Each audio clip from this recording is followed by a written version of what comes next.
Hello, and welcome back to Storytime Classics Live, produced by Southwest Shakespeare Company. I am your host, Bo Heckman. Today, we will be doing The Life and Adventures of Santa Claus by L. Frank Baum. Most of you might remember that name from The Wizard of Oz, so it's bound to be a very descriptive story if you're not familiar with that already. There are a couple different film versions, I believe, as well, and by our favorite creators of the animated Rudolph the Red-Nosed Reindeer and such. All right, so let's just jump right into The Life and Adventures of Santa Claus, because that's bound to be pretty involved there. So forgive me my babbling. I hope everyone's having a great Friday morning. And here we go with The Life and Adventures of Santa Claus by L. Frank Baum. Youth 1. Burzee. Have you heard of the great Forest of Burzee? Nurse used to sing of it when I was a child. She sang of the big tree trunks standing close together, with their roots intertwining below the earth and their branches intertwining above it, of their rough coating of bark and queer gnarled limbs, of the bushy foliage that roofed the entire forest, save where the sunbeams found a path through which to touch the ground in little spots and to cast weird and curious shadows over the mosses, the lichens and the drifts of dried leaves. The forest of Burzee is mighty and grand and awesome to those who steal beneath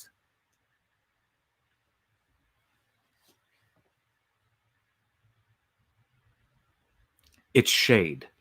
Coming from the sunlit meadows into its mazes, it seems at first gloomy, then pleasant, and afterward filled with never-ending delights.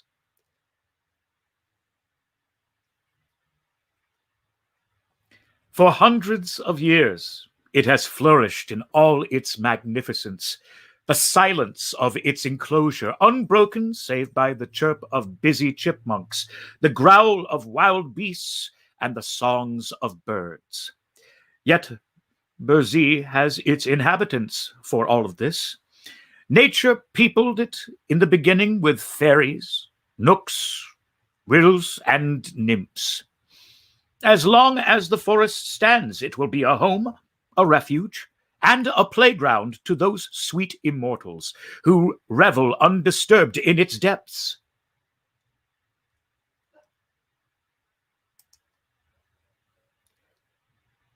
Once, so long ago, our great-grandfathers could scarcely have heard it mentioned. There lived within the great forest of Burzee a wood nymph named Necile. She was closely related to the mighty queen Zerline, and her home was beneath the shade of a wide-spreading oak. Once every year, on budding day, when the trees put forth their new buds, Necile held the golden chalice of Ak to the lips of the queen, who drank therefrom to the prosperity of the forest. So you see, she was a nymph of some importance, and moreover, it is said she was highly regarded because of her beauty and grace. When she was created, she could not have told Queen Zerline, could not have told, the great Ak himself could not have told. It was long ago when the world was new, and nymphs were needed to guard the forests and to minister to the wants of the young trees. Then, on some day not remembered, Necile sprang into being, radiant, lovely, straight and slim as the sapling she was created to guard. Her hair was the color that lines a chestnut blur. Eyes were blue in the sunlight and purple in the shade. Her cheeks bloomed with the faint pink that edges the clouds at sunset. Her lips were full red, pouting and sweet. For costume, she adopted oak leaf green. All the wood nymphs dress in that color, and know no other so desirable. Her dainty feet were sandal-clad, while her head remained bare of covering other than her silken tresses. Nicile's duties were few and simple. She kept hurtful weeds from growing beneath her trees and sapping the earth flood required by her charges. She frightened away the gadgols, who took evil delight in flying against the tree trunks and wounding them so that they dropped and died from the poisonous contact. In dry seasons, she carried water from the brooks and pools and moistened the roots of her thirsty dependents. That was in the beginning. The weeds had now learned to avoid the forests where wood nymphs dwelt. The loathsome gadgols no longer dared come nigh. The trees had become old and sturdy, and could bear the drought better than when fresh sprouted. So Nicile's duties were lessened, and time grew laggard, while succeeding years became more tiresome and uneventful than the nymph's joyous spirit loved. Truly, the forest dwellers did not lack amusement. Each full moon they danced in the royal circle of the queen. They were also the feast of nuts, the jubilee of autumn tidings, the solemn ceremony of leaf shedding, and the revelry of budding day. But these periods of enjoyment were far apart and left many weary hours between. That a wood nymph should grow discontented was not thought of by Necile's sisters. It came upon her only after many years of brooding. When once she had settled in her mind that life was irksome, she had no patience with her condition, and longed to do something of real interest, and to pass her days in ways hitherto undreamed of by forest nymphs. The law of the forest alone restrained her from going forth in search of adventure. While this mood lay heavy upon Necile, it chanced that the great Ak visited the Forest of Burzee and allowed the wood nymphs, as was their wont, to lie at his feet and listen to the words of wisdom that fell from his lips. Ak is the Master Woodsman of the world. He sees everything and knows more than the sons of men. That night he held the queen's hand, for he loved the nymphs as a father loves his children, and Necile lay at his feet with many of her sisters and earnestly hearkened as he spoke. "We live so happily, my fair ones, in our forest glades," said Ak, stroking his grizzled beard thoughtfully, "that we know nothing of the sorrow and misery that fall to the lot of those poor mortals who inhabit the open spaces of the earth. They are not of our race. It is true, yet compassion well benefits beings so fairly favored as ourselves. Often as I pass by the dwelling of some suffering mortal, I am tempted to stop and banish the poor thing's misery. Yet suffering, in moderation, is the natural lot of mortals, and it is not our place to interfere with the laws of nature." "Nevertheless," said the fair queen, nodding her golden head at the Master Woodsman, "it would not be a vain guess that Ak has often assisted these helpless mortals." Ak smiled. "Sometimes," he replied, "when they are very young, children, the mortals call them, I have stopped to rescue them from misery. The men and women I dare not interfere with. They must bear the burdens nature has imposed upon them. But the hapless, helpless infants, the innocent children of men, have a right to be happy until they become full grown and able to bear the trials of humanity. So I feel I am justified in assisting them.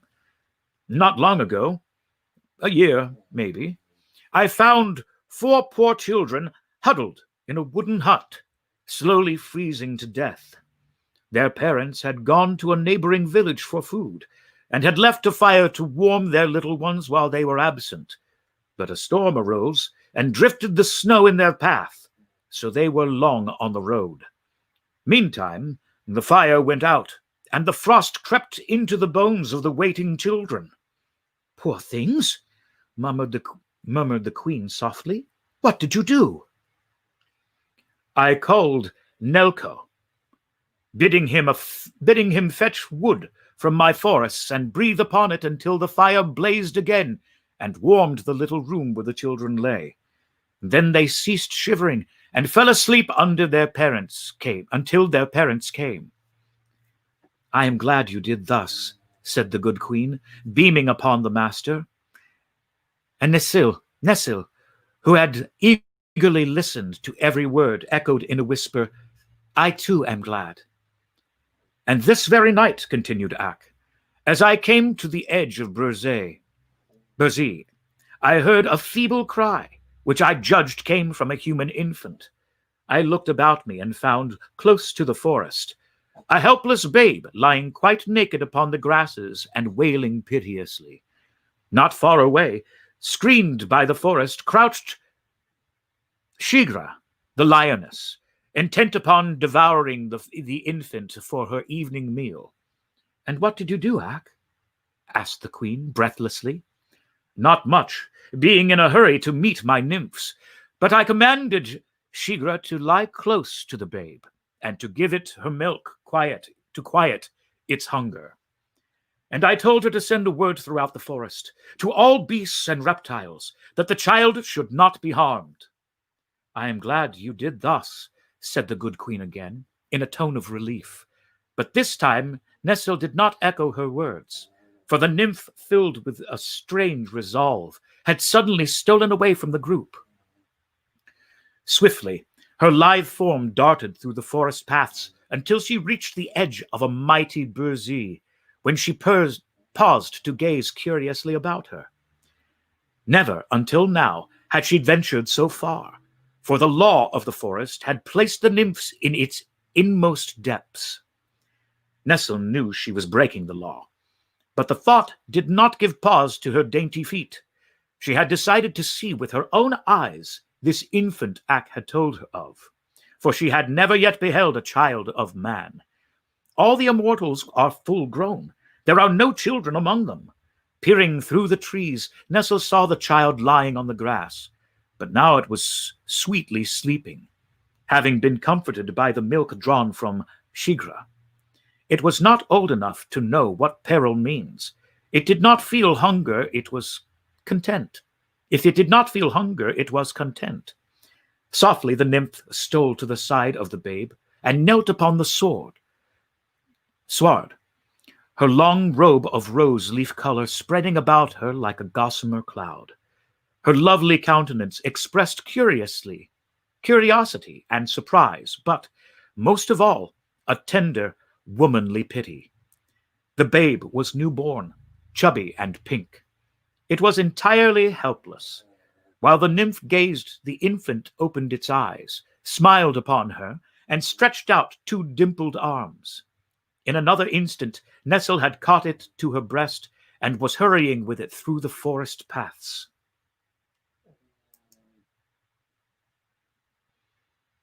The Master Woodman suddenly arose, with knitted brows. "There is a strange presence in the forest," he declared. Then the queen and her nymphs turned and saw standing before them Necile, with the sleeping infant clasped tightly in her arms, and a defiant look in her deep blue eyes. And thus for a moment they retained. The nymphs filled with surprise and consternation, but the brow of the Master Woodsman gradually clearing as she gazed intently upon the beautiful immortal who had willfully broken the law. Then the great Ak, to the wonder of all, laid his hand softly on Necile's flowing locks and kissed her on her fair forehead. "For the first time within my knowledge," said he gently, "a nymph has defied me and my laws. Yet in my heart I can find no word of chiding. What is your desire, Necile?" "Let me keep the child," she answered, beginning to tremble and falling on her knees in supplication. "Here, in the Forest of Burzee, where the human race has never yet penetrated?" asked Ak. "Here, in the Forest of Burzee," replied the nymph boldly. It is my home, and I am weary for lack of occupation. Let me care for the babe. See how weak and helpless it is. Surely it cannot harm Burzee, nor the Master Woodsman of the world. But the law, child, the law, cried Ak sternly. The law is made by the Master Woodsman, returned Necile. If he bids me care for the babe he himself has saved from death, who in all the world dare oppose me? Queen Zerline, who had listened intently to this conversation, clapped her pretty hands gleefully at the nymph's answer. You are fairly trapped, O Ak, she exclaimed, laughing. Now I pray you, give heed to Necile's petition. The woodsman, as was his habit when in thought, stroked his grizzled beard slowly. And then he said, She shall keep the babe, and I will give it my protection. But I warn you all that as this is the first time I have relaxed the law, so shall it be the last time. Nevermore, to the end of the world, shall a mortal be adopted by an immortal. Otherwise would we abandon our happy existence for one of trouble and anxiety. Good night, my nymphs. Then Ak was gone from their midst, and Necile hurried away to her bower to rejoice over her new-found treasure. Another day found Necile's bower the most popular place in the forest. The nymphs clustered around her, and the child that lay asleep in her lap, with expressions of curiosity and delight. Nor were they waiting in praises for the great Ak's kindness in allowing Necile to keep the babe and to care for it. Even the queen came to peer into the innocent, childish face and to hold a helpless, chubby fist in her own fair hand. What shall we call him, Necile? She asked, smiling. He must have a name, you know. Let him be called Claus, answered Necile, for that means a little one. Rather let him be called Neclaus, returned the queen, for that will mean Necile's little one. The nymphs clapped their hands in delight, and Neclaus became the infant's name, although Necile loved best to call him Claus, and in after days many of her sisters followed her example. Necile gathered the soft moss in all the forest for Claus to lie upon, and she made his bed in her own bower. Of food the infant had no lack. The nymphs searched the forest for bell udders, which grow upon the goa tree, and when opened are found to be filled with sweet milk. And the soft-eyed does willingly gave a share of their milk to support the little stranger, while Shiegra, the lioness, often crept stealthily into Necile's bower and purred softly as she lay beside the babe and fed it. So the little one flourished and grew big and sturdy day by day, while Necile taught him to speak and to walk and to play. His thoughts and words were sweet and gentle, for the nymphs knew no evil, and their hearts were pure and loving. He became the pet of the forest, for Ak's decree had forbidden beast or reptile to molest him, and he walked fearlessly wherever his will guided him. Presently, the news reached the other immortals that the nymphs of Burzee had adopted a human infant, and that the act had been sanctioned by the great Ak. Therefore, many of them came to visit the little stranger, looking upon him with much interest. First, the Rills, who are first cousins to the Wood Nymphs, although so differently formed, for the Rills are required to watch over the flowers and plants, as the nymphs watch over the forest trees. They search the wide world for the food required by the roots of the flowering plants, while the brilliant colors possessed by the full-blown flowers are due to the dyes placed in the soil by the rills, which are drawn through the little veins in the roots and the body of the plants as they reach maturity. The rills are busy people, for their flowers bloom and fade continually, but they are merry and light-hearted and are very popular with the other immortals. Next came the Knooks, whose duty it was to watch over the beasts of the world, both gentle and wild. The Knooks have had a hard time of it, since many of the beasts are ungovernable and rebel against restraint. But they know how to manage them, after all, and you will find that certain laws of the Nooks are obeyed by even the most ferocious animals. Their anxieties make the Nooks look old and worn and crooked, and their natures are a bit rough from associating with wild creatures continually. Yet they are most useful humanity to the world in general. Most useful to humanity to the world in general, as their laws are the only laws the forest beasts recognize, except those of the Master Woodsman.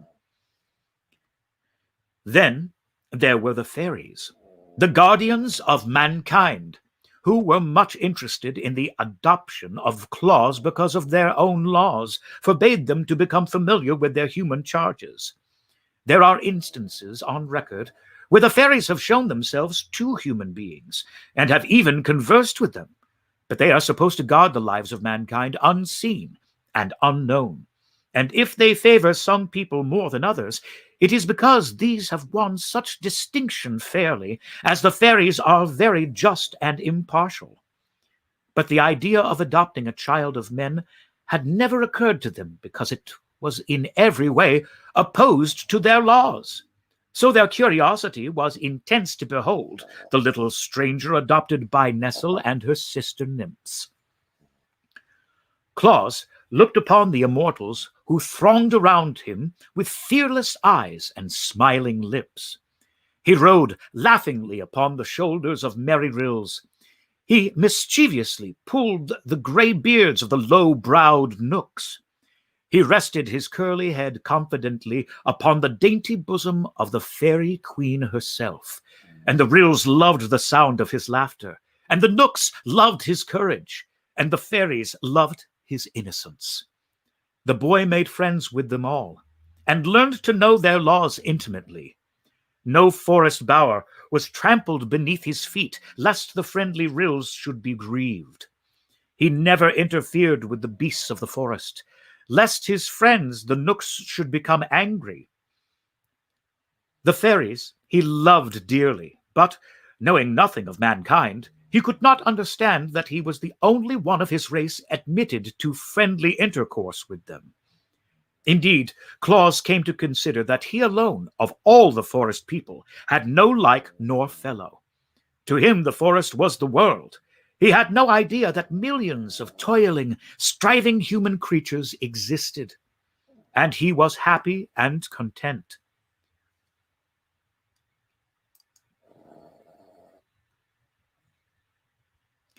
Years pass swiftly in Burzee. The nymphs have no need to regard them in any way. Even centuries make no change in the dainty creatures. Ever and ever they remain the same, immortal and unchanging. Claus, however, being mortal, grew to manhood day by day. Necile was disturbed presently to find him too big to lie in her lap, and he had a desire for other food than milk. His stout legs carried him far into Burzee's heart, where he gathered supplies of nuts and berries, as well as several sweet and wholesome roots, which suited his stomach better than the bell udders. He sought Nicile's bower less frequently, till finally it became his custom to return thither only to sleep. The nymph, who had come to love him dearly, was puzzled and comprehended the changed nature of her charge, and unconsciously altered her own mode of life to conform to his whims. She followed him readily through the forest paths, as did many of her sister nymphs, explaining as they walked all the mysteries of the gigantic wood and the habitants and nature of the living things which dwelt beneath its shade. The language of the beasts became clear to little Claus, but he never could understand their sulky and morose tempers. Only the squirrels, the mice, and the rabbits seemed to possess cheerful and merry natures. Yet would the boy laugh when the panther growled, and stroked the bear's glossy coat while the creature snarled and bared its teeth menacingly. The growls and the snarls were not for Claus.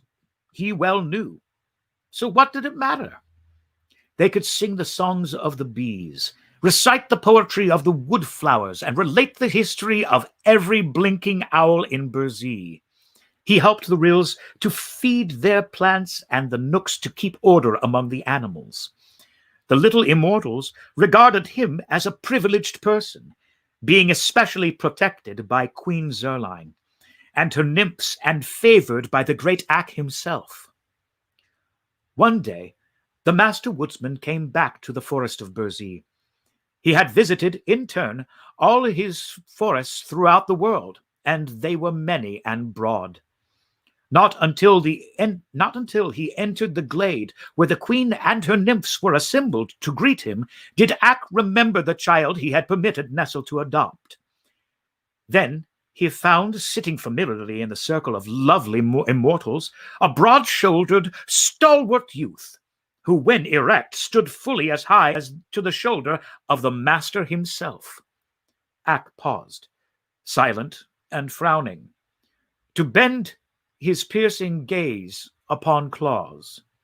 The clear eyes met his own steadfastly, and the woodsman gave a sigh of relief as he marked their placid depths and read the youth's brave and innocent heart.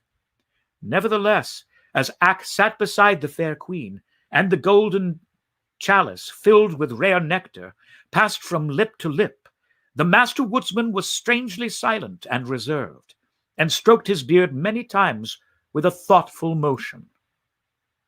With morning he called Claus aside, in kindly fashion, saying, "Bid goodbye, for a time, to Necile and her sisters, for you shall accompany me on my journey through the world." The venture pleased Claus, who knew well the honor of being companion of the Master Woodsman of the world. But Necile wept for the first time in her life, and clung to the boy's neck as if she could not bear to let him go. The nymph who had mothered his sturdy youth was still as dainty, as charming, and beautiful as when he had dared to face Ak, with the babe clasped to her breast. Nor was her love less great.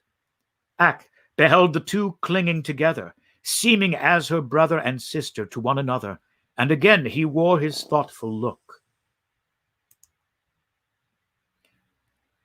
Taking Claus to a small clearing in the forest, the master said, "Place your hand upon my girdle and hold fast while we journey through the air. For now shall we encircle the world and look upon many of the haunts of those men from whom you are descended." These words caused Claus to marvel, for until now he had thought himself the only one of his kind upon the earth. Yet in silence he grasped firmly the girdle of the great Ak, his astonishment forbidding speech.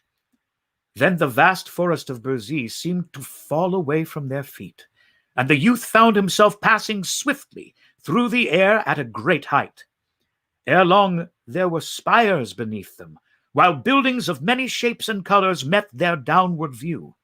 It was a city of men, and Ak, pausing to descend, led Claus into its enclosure.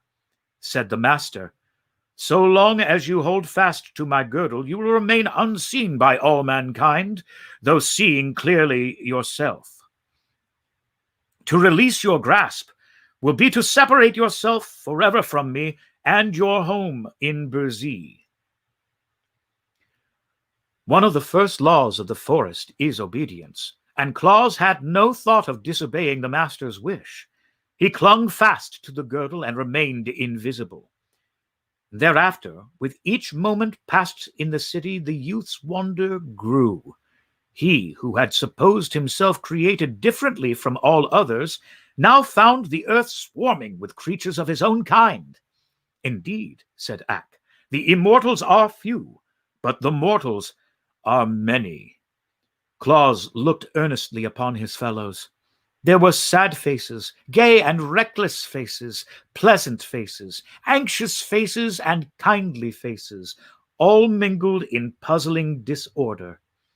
Some worked at tedious tasks, some strutted in impudent conceit, some were thoughtful and gave grave, while others seemed happy and content. Men of many natures were there, as everywhere, and Claus found much to please him and much to make him sad. But especially he noted the children, first curiously, then eagerly, then lovingly. Ragged little ones rolled in the dust of the streets, playing with scraps and pebbles. Other children, gaily dressed, were propped upon cushions and fed with sugar plums. Yet the children of the rich were not happier than those playing with the dust and the pebbles, it seemed to Claus. Childhood is the time of man's greatest content, said Ak, following the youth's thoughts. 'Tis during these years of innocent pleasure that the little ones are most free from care. Tell me, said Claus, why do not all these babes fare alike?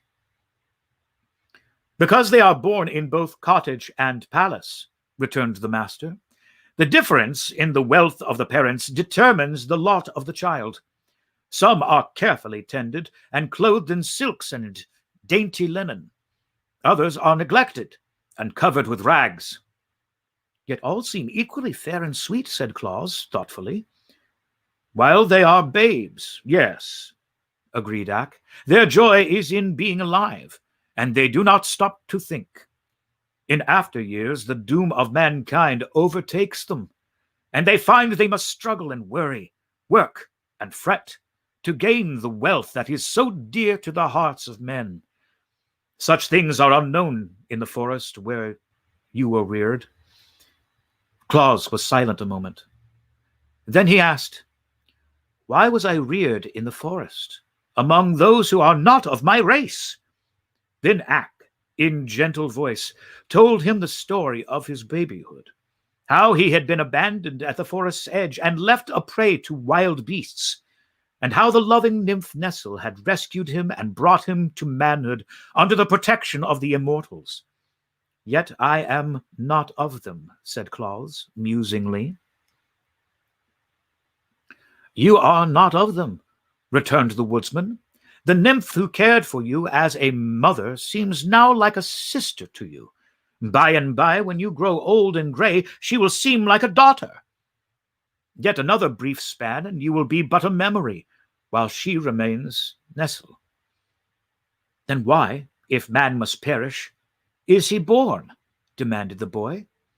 Everything perishes except the world itself and its keepers, answered Ak. But while life lasts, everything on earth has its use.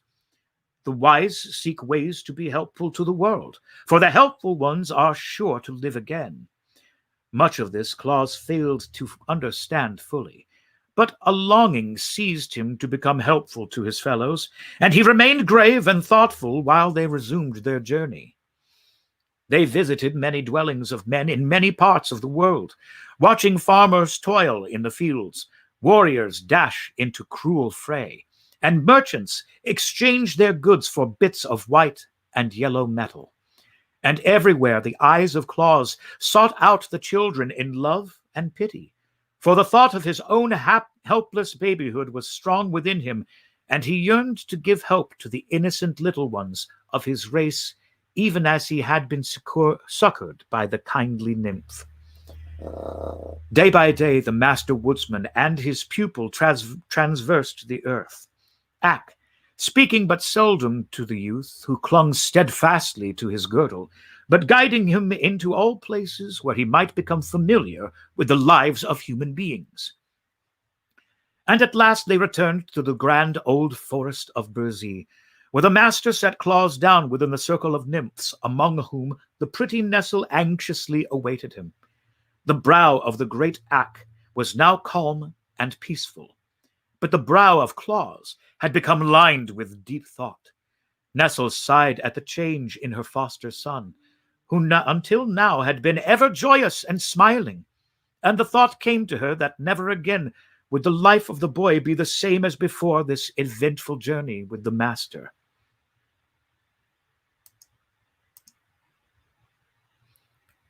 When good Queen Zerline had touched the golden chalice with her fair lips, and it had passed around the circle in honor of the traveler's return, the Master Woodsman of the world who had not yet spoken, turned his gaze frankly upon Claus and said, "Well?" The boy understood, and rose slowly to his feet beside Necile. Once only his eyes passed around the familiar circle of nymphs, every one of whom he remembered as a loving comrade. But tears came unbidden to dim his sight, so he gazed thereafter steadfastly at the master. "I have been ignorant," said he simply, "until the great Ak and his kindness taught me who and what I am. You, who live so sweetly in your forest bowers, ever fair and youthful and innocent, are no fit comrades for a son of humanity.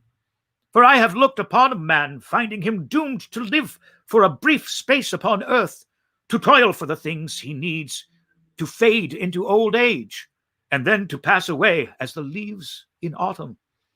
Yet every man has his mission, which is to leave the world better in some way than he found it. I am of the race of men, and man's lot is my lot.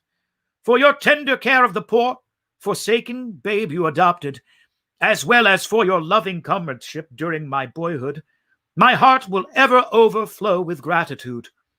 My foster mother," here he stepped and kissed Necile's white forehead, "I shall love and cherish while life lasts. But I must leave you, and to take my part in the endless struggle to which humanity is doomed, and to live my life in my own way." "What will you do?" asked the queen gravely. "I must devote myself to the care of the children of mankind, and try to make them happy," he answered. "Since your own tender care of a babe brought to me happiness and strength, it is just and right that I devote my life to the pleasure of other babes. Thus will the memory of the loving nymph Necile be planted within the hearts of thousands of my race for many years to come, and her kindly act be recounted in song, in story, while the world shall last. Have I spoken well, O master?" "You have spoken well," returned Ak, and rising to his feet he continued, "Yet one thing must not be forgotten. Having been adopted as the child of the forest and the playfellow of nymphs, you have gained a distinction which forever separates you from your kind. Therefore, when you go forth into the world of men, you shall retain the protection of the forest, and the powers you now enjoy will remain with you to assist you in your labors. In any need, you may call upon the nymphs, the rills, the nooks, and the fairies, and they will serve you gladly. I, the Master Woodsman of the world, have said it, and my word is the law." Claus looked upon Ak with grateful eyes. "This will make me mighty among men," he replied. "Protected by those kind friends, I may be able to make thousands of little children happy. I will try very hard to do my duty, and I know the forest people will give me their sympathy and help." "We will," said the fairy queen earnestly. "We will," cried the merry rills, laughing. "We will," shouted the crooked nooks, scowling. "We will," exclaimed the sweet nymphs proudly. But Necile said nothing. She only folded Claus in her arms and kissed him tenderly. "The world is big," continued the boy, turning again to his loyal friends, "but men are everywhere. I shall begin to work near my friends, so that if I meet with misfortune, I can come to the forest for counsel or help." With that, he gave them all a loving look and turned away. There was no need to say goodbye. Bye for him was the sweet, wild life of the forest was over. He went forth bravely to meet his doom, the doom of the race of man, the necessity to worry and work. But Ak, who knew the boy's heart, was merciful and guided his steps. Coming through Burzee to its eastern edge, Claus reached the Laughing Valley of Hohaho. On each side were rolling green hills, and a brook wandered midway between them to wind afar off beyond the valley. At his back was the grim forest. At the far end of the valley, a broad plain. The eyes of the young man, which had until now reflected his grave thoughts, became brighter as he stood silent, looking out upon the Laughing Valley. Then, on a sudden, his eyes twinkled as stars do on a still night, and grew merry and wide. For at his feet the cowslips and daisies smiled on him in friendly regard. The breeze whistled gaily as it passed by and fluttered the locks on his forehead. The brook laughed joyously as it leaped over the pebbles and swept around the green curves of its banks. The bees sang sweet songs as they flew from dandelion to daffodil. The beetles chirped happily in the long grass, and the sunbeams glinted pleasantly over all the scene. "Here," cried Claus, stretching out his arms as if to embrace the valley, "will I make my home." That was many, many years ago. It has been his home ever since. It is his home now. When Claus came, the valley was empty save for the grass, the brook, the wildflowers, the bees, and the butterflies. If he would make his home here and live after the fashion of men, he must have a house. This puzzled him at first, but while he stood smiling in the sunshine, he suddenly found beside him old Nelko, the servant of the Master Woodsman. Nelko bore an axe, strong and broad, with blade that gleamed like burnished silver. This he placed in the young man's hand, then disappeared without a word. Claus understood, and turning to the forest's edge, he selected a number of fallen tree trunks, which he began to clear of their dead branches. He would not cut into a living tree. His life among the nymphs who guarded the forest had taught him that a live tree is sacred, being a created thing endowed with feeling. But with the dead and fallen trees, it was different. They had fulfilled their destiny as active members of the forest community, and now it was fitting that their remains should minister to the needs of man. The axe bit deep into the logs at every stroke. It seemed to have a force of its own, and Claus had but to swing and guide it. When the shadows began creeping over the green hills to lie in the valley overnight, the young man had chopped many logs into equal lengths and proper shapes for building a house such as he had seen the poorer classes of men inhabit. Then, resolving to await another day before he tried to fit the logs together, Claus ate some of the sweet roots as well he knew how to find, drank deeply from the laughing brook, and laid down to sleep on the grass, first seeking a spot where no flowers grew, lest the weight of his body should crush them. And while he slumbered and breathed in the perfume of the wondrous valley, the spirit of happiness crept into his heart and drove out all terror and care and misgivings. Never more would the face of Claus be clouded with anxieties. Never more would the trials of life weigh him down as with a burden. The Laughing Valley had claimed him for its own. Would that we all might live in that delightful place. But then, maybe, it would become overcrowded. For ages it had awaited a tenant. Was it chance that led young Claus to make his home in this happy vale? Or may we guess that his thoughtful friends, the immortals, had directed his steps when he wandered away from Burzee to seek a home in the great world? Certain it is that while the moon peered over the hilltop and flooded with its soft beams the body of the sleeping stranger, the Laughing Valley was filled with the queer, crooked shapes of the friendly nooks. These people spoke no words, but worked with skill and swiftness. The logs Claus had trimmed with his bright axe were carried to a spot beside the brook and fitted one upon the other. and during the night a strong and roomy dwelling was built. The birds came sweeping into the valley at daybreak, and their songs, so seldom heard in the deep wood, aroused the stranger. He rubbed the web of sleep from his eyelids and looked around. The house met his gaze. "I must thank the Nooks for this," said he gratefully. Then he walked to his dwelling and entered the doorway.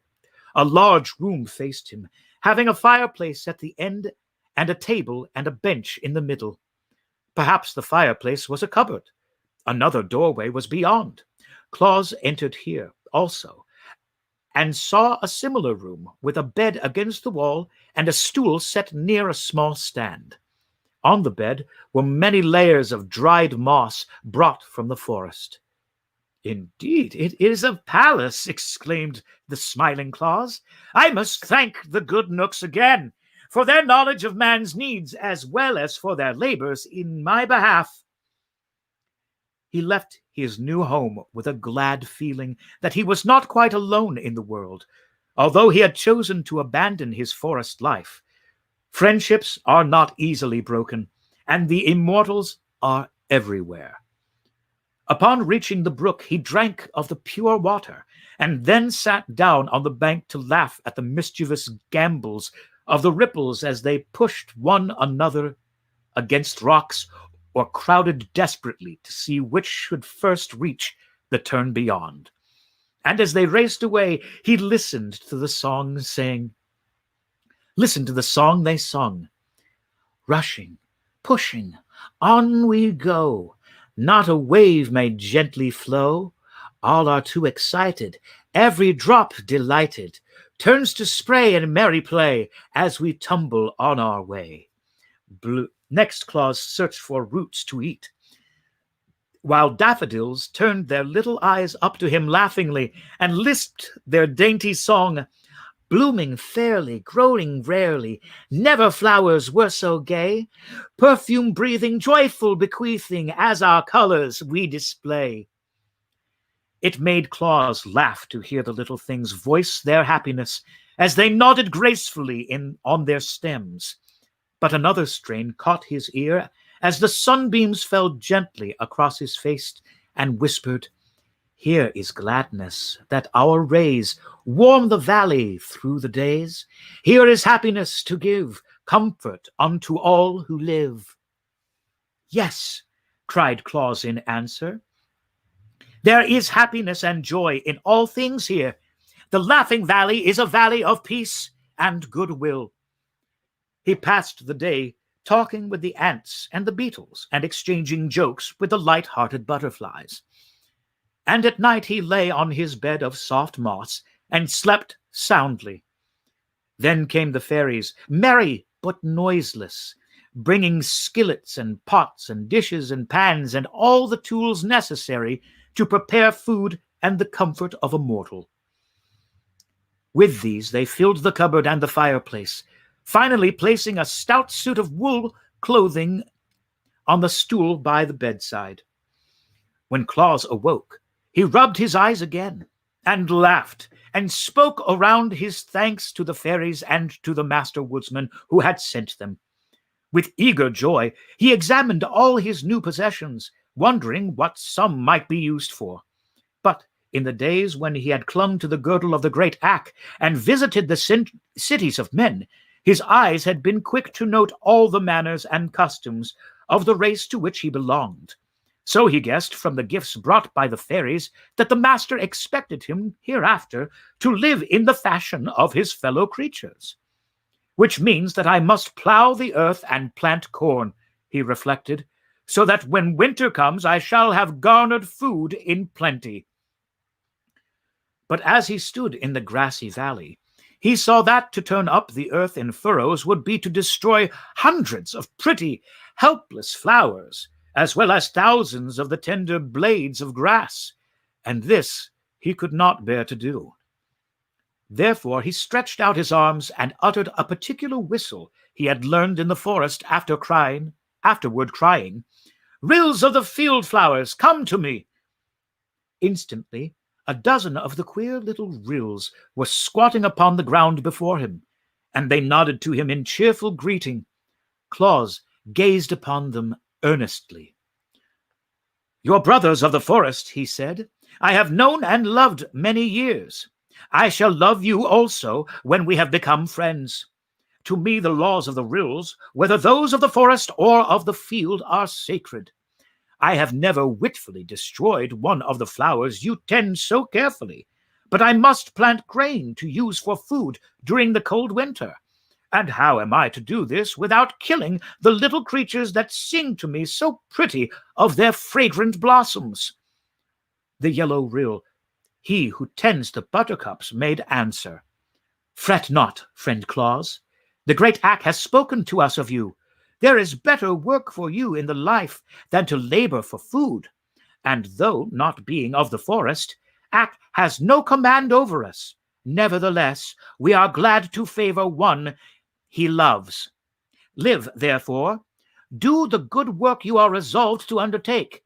We, the field rills, will attend to your food supplies." After this speech, the rills were no longer to be seen, and Claus drove from his mind the thought of tilling the earth. When next he wandered back to his dwelling, a bowl of fresh milk stood upon the table. Bread was in the cupboard, and sweet honey filled a dish beside it. A pretty basket of rosy apples and new-plucked grapes was also awaiting them. He called out, "Thanks, my friends," to the invisible rills, and straightway began to eat of the food.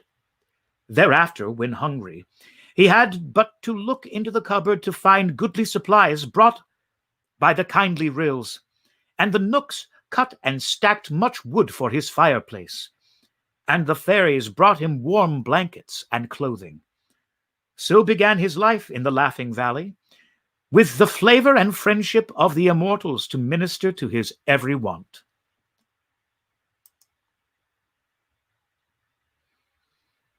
Truly, our Claus had wisdom, for his good fortune but strengthened his resolve to befriend the little ones of his own race. He knew his plan was approved by the immortals, else they would not have favored him so greatly. So he began at once to make acquaintance with mankind. He walked through the valley to the plain beyond, and crossed the plain in many directions to reach the abodes of men. These stood singly or in groups of dwellings called villages, and in nearly all the houses, whether big or little, Claus found children. The youngsters soon came to know his merry, laughing face and the kind glance of his bright eyes, and the parents, while they regarded the young man with some scorn for loving children more than their elders, were content that the girls and boys had found a playfellow who seemed willing to amuse them. So the children romped and played games with Claus, and the boys rode upon his shoulders, and the girls nestled in his strong arms, and the babies clung fondly to his knees. Wherever the young man chanced to be, the sound of childish laughter followed him. And to understand this better, you must know that children were much neglected in those days and received little attention from their parents, so that it became to them a marvel that so goodly a man as Claus devoted his time to making them happy. And those who knew him were, you may be sure, very happy indeed. The sad faces of the poor and abused grew bright for once. The cripples smiled despite his misfortune. The ailing ones hushed their moans and the grieved ones their cries when their merry friend came nigh to comfort them. Only at the beautiful palace of the Lord of Lurd and at the frowning castle of the Baron Braun was Claus refused admittance. There were children at both places, but the servants at the place shut the door in the young stranger's face, and the fierce baron threatened to hang him from an iron hook on the castle walls. Whereupon Claus sighed and went back to the poorer dwellings where he was welcome. After a time, the winter drew near. The flowers lived out their lives and faded and disappeared. The beetles burrowed far into the warm earth. The butterflies deserted the meadows, and the voice of the brook grew hoarse, as if it had taken cold. One day snowflakes filled all the air in Laughing Valley, dancing boisterously toward the earth and clothing in pure white remnant the roof of Claus's dwelling. At night, Jack Frost rapped at the door. "Come in," cried Claus. "Come out," answered Jack, "for you have a fire inside." So Claus came out. He had known Jack Frost in the forest, and liked the jolly rogue, even while he mistreated him. "There will be rare sport for me tonight, Claus," shouted the sprite. "Isn't this glorious weather? I shall nip scores of noses and ears and toes before daybreak." "If you love me, Jack, spare the children," begged Claus. "And why?" asked the other in surprise. "They are tender and helpless," answered Claus. "But I love to nip the tender ones," declared Jack. "The older ones are tough and tire my fingers." "The young ones are weak and cannot fight you," said Claus. "True," agreed Jack thoughtfully. "Well, I will not pinch a child this night, if I can resist the temptation," he promised. "Good night, Claus." "Good night." The young man went in and closed the door, and Jack Frost ran on to the nearest village. Claus threw a log on the fire, which burned up brightly.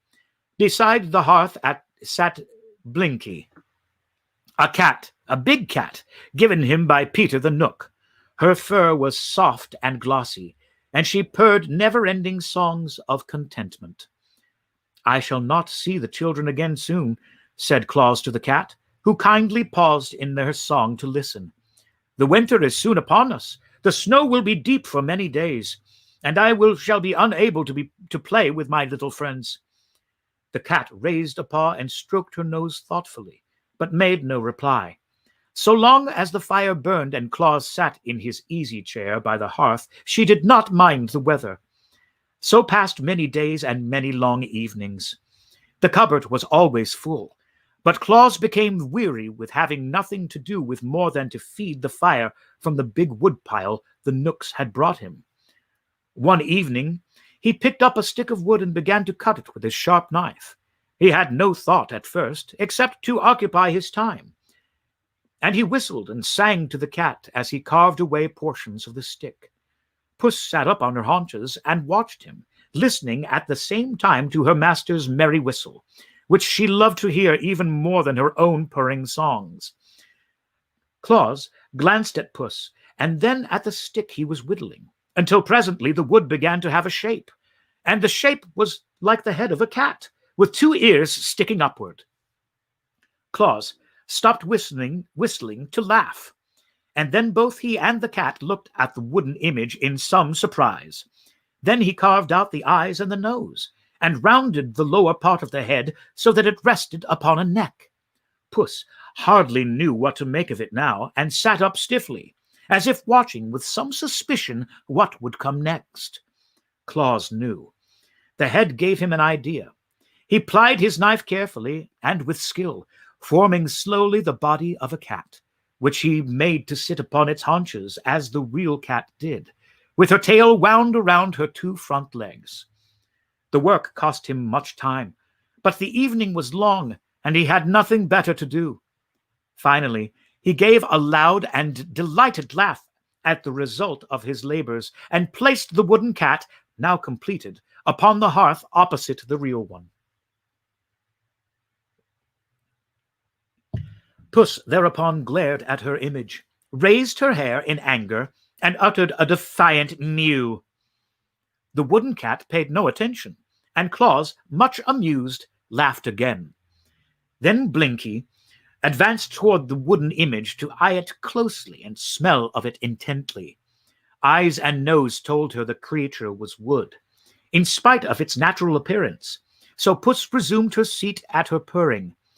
But as she neatly washed her face with her padded paw, she cast more than one admiring glance at her clever master. Perhaps she felt the same satisfaction we feel when we look upon good photographs of ourselves. The cat's master was himself pleased with his handiwork, without knowing exactly why. Indeed, he had great cause to congratulate himself that night, and all the children throughout the world should have joined him in rejoicing. for Claus had made his first toy. And we will stop there today and pick up with the next chapter. Thank you for tuning in today to Storytime Classics Live. We hope you've enjoyed this, and we hope that you have a great rest of your Friday. If you go outside, please be safe out there and wear a mask. See you next time.